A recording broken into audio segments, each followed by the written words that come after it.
Hey, this is Jen and Dan, and we're going to do a walkthrough of the space. We're going to try and get some of these overhead lights out to keep a more dim ambiance. This is where audience would generally walk in though, and we'd like to propose that we direct them slightly to the left down this corridor. This is one of our proposals. The first two tracks maybe are audible from the upper level to our left, which Jen's going to point out, keeping the speaker hidden, and then also to our right, the corridor down that way, and we'll speak to why that might be interesting as we continue our walk. Let's go. Here we go, Dan. With the businesses that are adjacent to us to the left, the ATM, we can request to have the lights off, but as a business we can't guarantee it. We're going to ask also that these overhead fluorescent lights turned off. And the pot lights, a few pot lights turned on as more source lights. Now, as you move into these elevator lobbies, turn to the right, the audio from the first track will also be audible down these alleyways.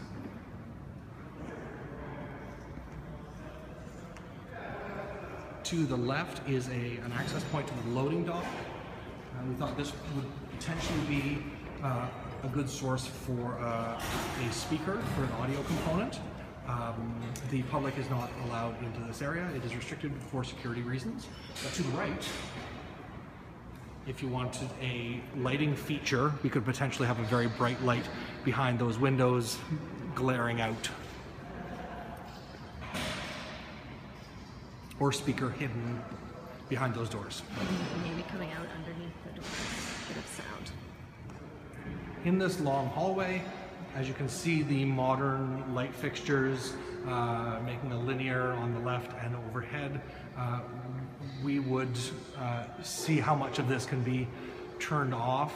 It may be possible to turn them off individually, or they may all be on one breaker, which may limit our choices. You want the garbage can? Oh yes. Yeah, Jen likes the garbage can. I like this garbage can.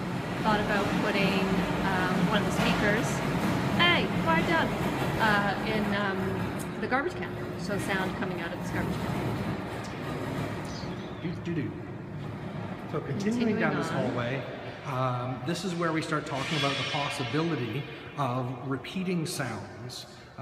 We've already spoken of 1, 2, 3, 4 different sources. The fifth could come from one of these doors on the right, finishing the 5 tracks. But the question would be, now you're out of earshot of the first couple of tracks, does it make sense to repeat those again near the end?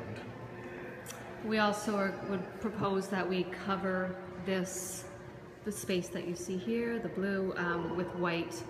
I mean, particularly from walking down the hall this way, we see that blue, so we would try to cover that. White vinyl. White vinyl, so to make the space really, I don't know, I feel like it has a little bit of a shining feel to it, even though it's not like, you know, it's a different kind of texture and environment, but it's got that corridor, something that's sort of just like ominous, the sound. Red room. You don't know what's coming down here. Oh my God, it's Dan. Marguerite, that's Dan. Turn around. Oh, and this is quite a nice little spotlight here. See, this is the type of light the pot lights make when the rest is dark.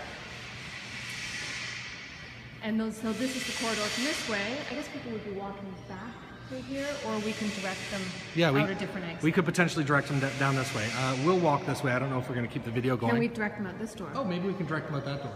Which is quite close, so that's an option. And keeps the ambiance. Yeah, maybe that's better because down here is a cafe. And well, you make your choice, coffee or get out.